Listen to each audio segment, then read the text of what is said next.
सफल होना है तो आलस को खुद पर हावी न होने दें और सफलता के लिए शॉर्टकट न ढूंढें। नमस्कार दोस्तों, मैं हूँ ज्योति सिंह। आज हम पढ़ेंगे प्रीलिम्स, जो प्रारंभिक परीक्षा जैसे 2023 के क्वेश्चंस होंगे और ऐसे ही करके हम 2010 तक पढ़ेंगे। तो शुरुआत करते हैं 2023 से। ठीक है दोस्तों, आज पढ़ते हैं हम भारतीय इतिहास एवं कला संस्कृति। शुरू करते हैं। निम्नलिखित में से किसने फिरोज तुगलक के नागरकोट अभियान के दौरान संग्रहित 300 संस्कृत पुस्तकों का अनुवाद किया? निम्नलिखित में से किसने फिरोज तुगलक के नागरकोट अभियान के दौरान संग्रहित 300 संस्कृत पुस्तकों का अनुवाद किया? अजीजुद्दीन खान।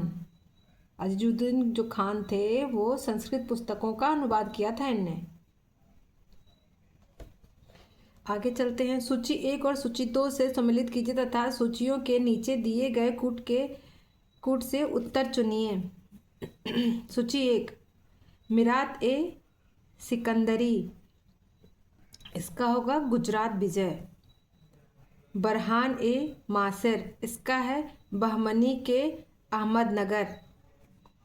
रियाज उल सलातिन, इसका है बंगाल का इतिहास।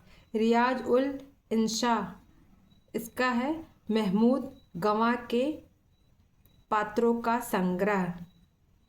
ठीक है फ्रेंड्स, आगे चलते हैं। निम्नलिखित में कौन सा संगठन दिल्ली में वायसराय लॉर्ड हार्डिंग पर बम फेंकने के लिए उत्तरदायी था?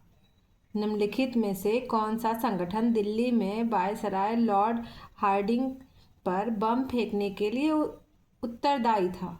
तो अनुशील समिति। ये सारे क्वेश्चन 2023 के हैं। निम्नलिखित में कौन सा युग्म सही सुमेलित नहीं है? न्याय और गौतम, ये सही नहीं है। भारत में जनगणना का कार्य सर्वप्रथम कब किया गया था? वर्ष 1871 में जनगणना का कार्य किया गया था। चरक संहिता कितने अध्यायों में और खंडों में विभाजित है? 120 अध्याय और 8 खंड। चरक संहिता 120 अध्याय और 8 खंड में विभाजित है। 1918 के संयुक्त प्रांत किसान सभा का गठन निम्न में से किस नेता ने किया था? इंद्र नारायण द्विवेदी ने इस सभा का गठन किया था। वैदिक कालीन प्रशासन में भागदू कौन अधिकारी था? तो राजस्व का कर जमा करने वाला अधिकारी था। मिलिंद पन्हो राजा मिलिंद तथा एक बौद्ध भिक्षुक के मध्य संवाद रूप में है, वह भिक्षुक थे नागसेन वो भिक्षुक थे जिनका बौद्ध भिक्षुक के मध्य संवाद हुआ था। निम्नलिखित पेशवाओं के शासनकाल पर विचार कीजिए तथा उन्हें कालक्रमानुसार व्यवस्थित कीजिए। फिर बालाजी, विश्वनाथ, फिर है बाजीराव एक, फिर है माधवराव, फिर है नारायण राव। ठीक है।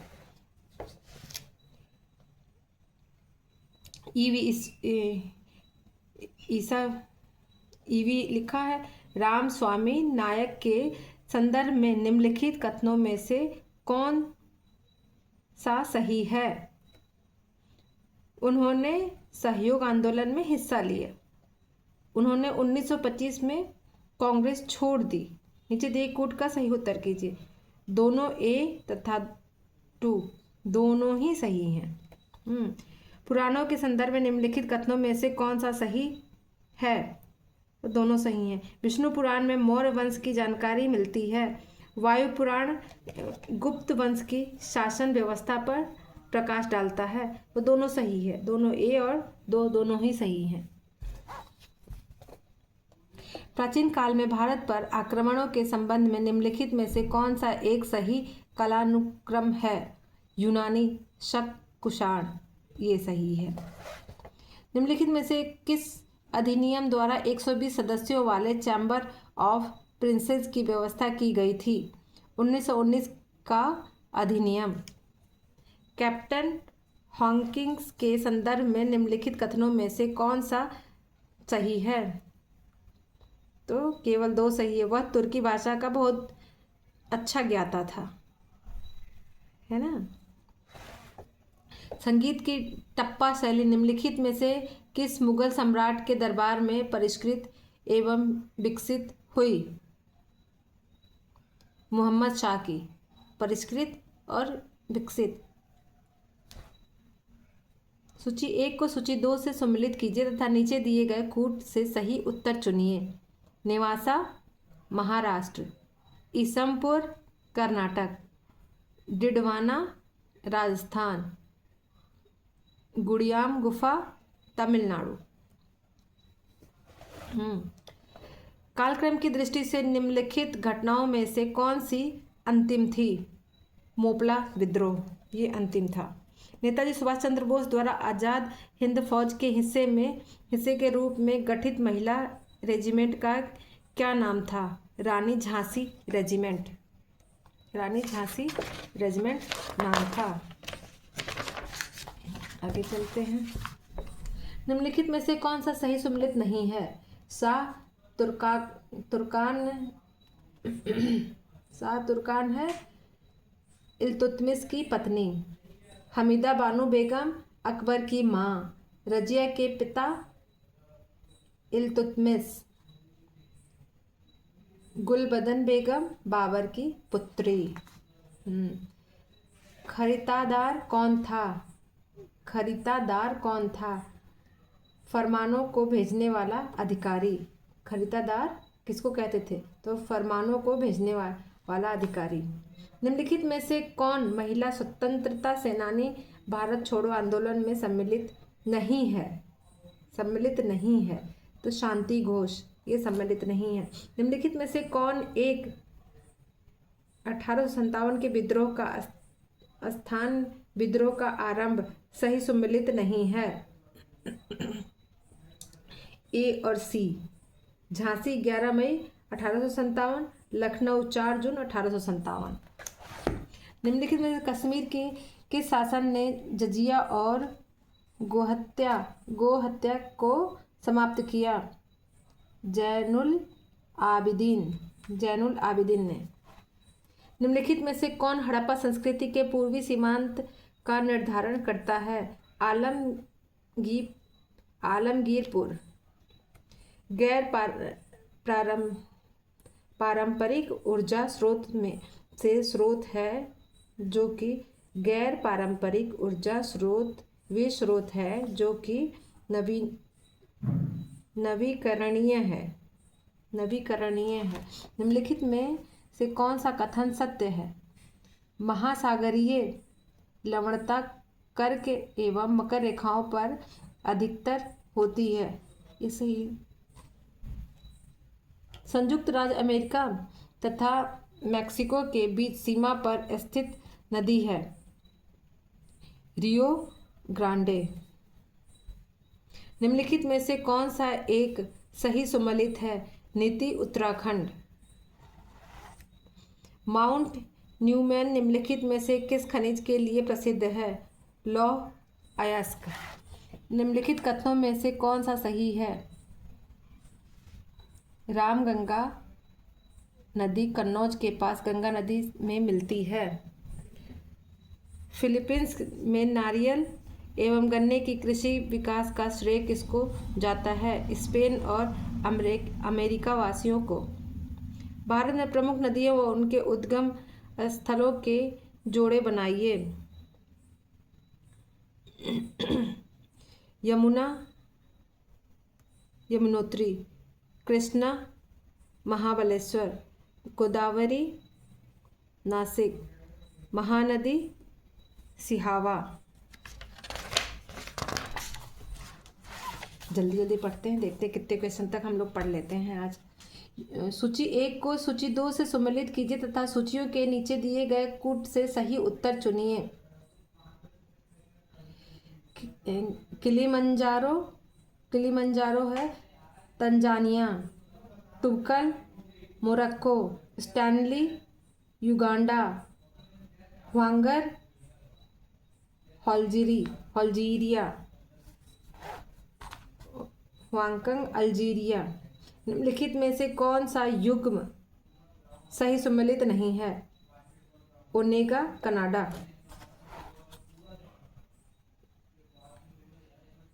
भारत में किस भाग में हंगुल नाम का हिरण पाया जाता है? जम्मू कश्मीर में। निम्नलिखित रेगिस्तानों पर विचार कीजिए तथा उन्हें उनके आकार के बढ़ते क्रम में व्यवस्थित कीजिए, सबसे छोटे से सबसे विस्तृत तक। सबसे छोटे से सबसे विस्तृत तक।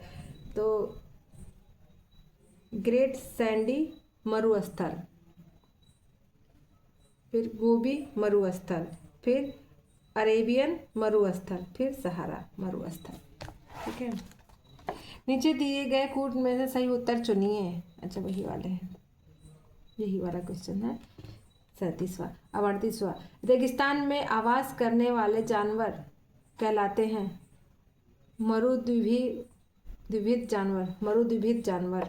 निम्नलिखित में से किस स्थान पर अलकनंदा एवं भागीरथी नदी मिलती है? देवप्रयाग। अल नीनो के संदर्भ में निम्नलिखित कथनों में से कौन सा सही है?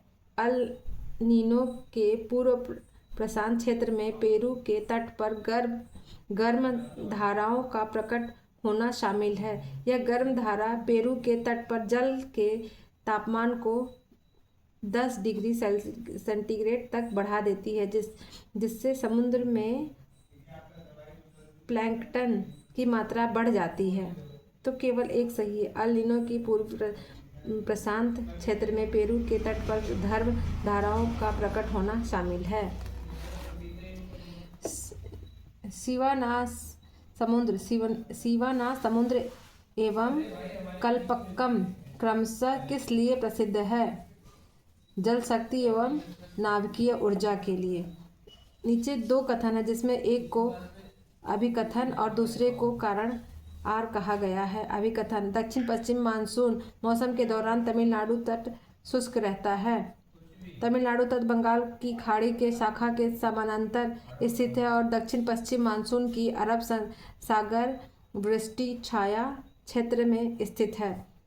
तो ए और आर दोनों सत्य हैं और आर ए की सही व्याख्या करता है। आर ए की सही व्याख्या करता है। निम्नलिखित में से कौन सा सही सम्मिलित नहीं है? इगारका चीन, ये सही सम्मिलित नहीं है। दक्षिणी गोलार्ध में हवा के बाईं ओर विक्षेपित होने का एक कारण है कोरोलिस बल एक कारण है। खनिज संपदा के संदर्भ में निम्नलिखित कथनों में से कौन सा सही है? जम्मू कश्मीर के रियासी जिले में लिथियम के अनुमानित संपदा भंडार मिले। भारत अनेक खनिजों यथा लिथियम, निकेल तथा कोबाल्ट के लिए आयात पर निर्भर है। 1 और 2 दोनों ही सही हैं। निम्नलिखित में से कौन सा युग्म सही सम्मिलित नहीं है? प्राणहिता महानदी। निम्न में से यूक्रेन का सबसे बड़ा कोयला उत्पादक केंद्र कौन सा है? डोनेट्स्क।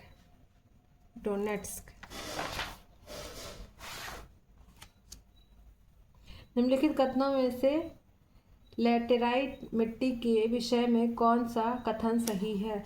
यह मिट्टी उच्च तापमान एवं भारी वर्षा वाले क्षेत्रों में विकसित होती है। इस मिट्टी में लौह ऑक्साइड एवं एल्यूमीनियम की कमी पाई जाती है।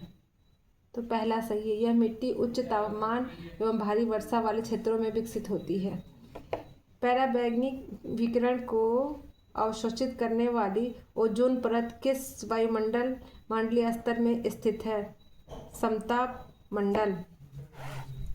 नीचे दो कथन हैं जिसमें से एक को अभिकथन ए और दूसरे को कारण आर कहा गया है। अभिकथन ए, देश के पर्यावरण को बनाए रखने के लिए जनसंख्या नियंत्रण आवश्यक है। जनसंख्या में तीव्र वृद्धि के कारण पर्यावरण संतुलन बना रहता है। नीचे दिए गए कोट से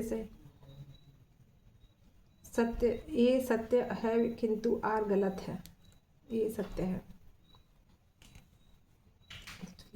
दोस्तों आज 50 पढ़ लिए हैं, कल आज 50 क्वेश्चंस हो गए हैं, कल आगे और पढ़ते हैं। ठीक है दोस्तों, नमस्कार दोस्तों।